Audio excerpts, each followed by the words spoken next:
नमस्कार। आज शुक्रवार है और इसी सप्ताह पूरे देश और दुनिया ने हिंदी दिवस मनाया है।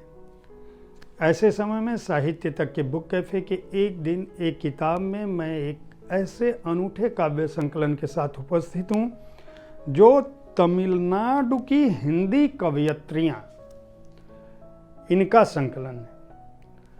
तमिलनाडु के बारे में अमूमन यह राय है कि वह हिंदी विरोधी राज्य है। तमिल में हिंदी हटाओ आंदोलन तमिलनाडु में चला था और तमिलनाडु में यह माना जाता है कि वहाँ की सरकार और वहाँ एक बड़ा वर्ग हिंदी से लगाव नहीं रखता है। लेकिन प्रोफेसर निर्मला एस मौर्य और डॉक्टर मंजू रुस्तगी की यह पुस्तक जो उन्होंने संपादित किया है और इसका चयन किया है, यह बताती है कि नहीं, वहाँ पे हिंदी में लिखने वाली कवयित्रियाँ भी हैं और उन्होंने एक से बढ़कर एक रचनाएं की हैं।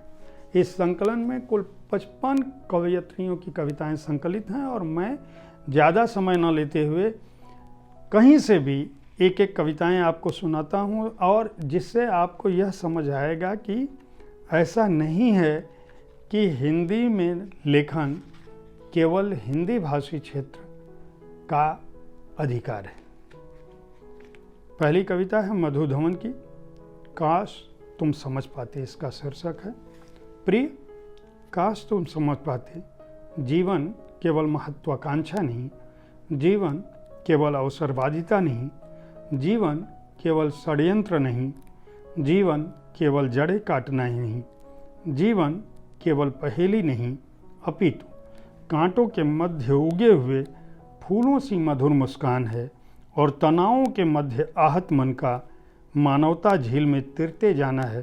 काश तुम समझ पाते। एक कविता है, वो लौट कर आएंगी। इसकी रचनाकार हैं सरोज नागराजन। देखकर मुझे उदास बोली मेरी तन्हाई आकर पास, तुम तो तन्हाई पसंद हो, फिर क्यों बैठी हो उदास। कुछ बताओ, शायद काम तुम्हारे आ सकूं, चेहरे की मायूसी को दूर मैं भगा सकूं। मैंने कहा उदास नहीं, परेशान हूं मैं, सोच कर कुछ हैरान हूं मैं।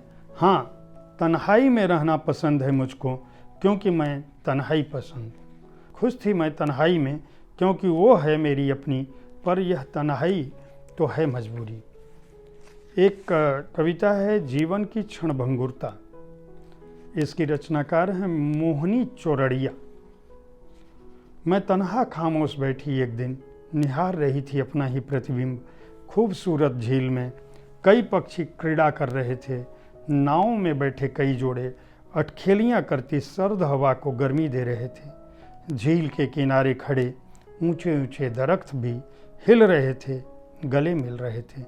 तभी एक चील ने अचानक तेजी से गोता लगाया, किनारे आई मछली को मुंह में दबा, जीवन क्षणभंगुर है यह एहसास कराया। खास बात राजभाषा हिंदी पर एक कविता है डी जय भारती की। सरल हिंदी भाषा, मधुर हिंदी भाषा, सुबोध हिंदी भाषा, सरस हिंदी भाषा, एक एक शब्द अमृत के बोल, एक एक वाक्य का न तोल। घर घर इसका दीप जलाएं, पल भर भी इसे न भुलाएं। उत्तर से लेकर दक्षिण तक, पूरब से लेकर पश्चिम तक, सुने हिंदी की पुकार, कीर्ति की जय जयकार। इसने रूप दिया तुलसी, इसी ने श्रृंगार किया कबीर। सजाया अमीर ने सिंदूर भरा प्रसाद, सभी भाषाओं की जननी संस्कृत। तमिल अति प्राचीन भाषा, तमिल के 5000 शब्द पर आकर हिंदी का शब्द ज्ञान हुआ विस्तार। सभी देवनागरी सीखें, दक्षिण की भाषाओं को हिंदी वाले सीखें। उत्तर व दक्षिण के बीच कौमी एकता का उदाहरण बने। एक और कविता मैं पढ़ देता हूँ। इस संकलन में पूजा धवन जैन की कविता है, कल और आज इसका शीर्षक है। वो भी क्या दिन थे, वो भी क्या हम, बदल गया जमाना, बदल गए हम। कभी संयुक्त परिवारों का होता था राज, गिर गई है गाज, आज उसमें पड़ गई है मतभेद की दरार। 40 सदस्यों का था जो परिवार, बनकर रह गया है आज घर के लोगों का चार। वो भी क्या दिन थे, वो भी क्या हम, बदल गया जमाना, बदल गए हम। दक्षिण भारत में, खासकर तमिलनाडु में, हिंदी में क्या कुछ लिखा जा रहा है, कवयित्रियाँ क्या कुछ रच रही हैं, रचनाकार क्या कुछ लिख रहे हैं, उसको जानना हो, समझना हो तो यह पुस्तक खरीदी जा सकती है। इस पुस्तक को बाणी प्रकाशन ने छापा है और इसका मूल्य है 495 रुपये। पृष्ठ संख्या है 265। उम्मीद है कविताओं पर आधारित साहित्य तक का यह कार्यक्रम आपको पसंद आया होगा। इस कार्यक्रम में आप किस तरह की पुस्तकों की चर्चा चाहते हैं, इसके बारे में हमें ज़रूर लिखें। अगर आप प्रकाशक हैं तो अपनी पुस्तकों की 2 प्रतियां हमें भेजना ना भूलें। धन्यवाद।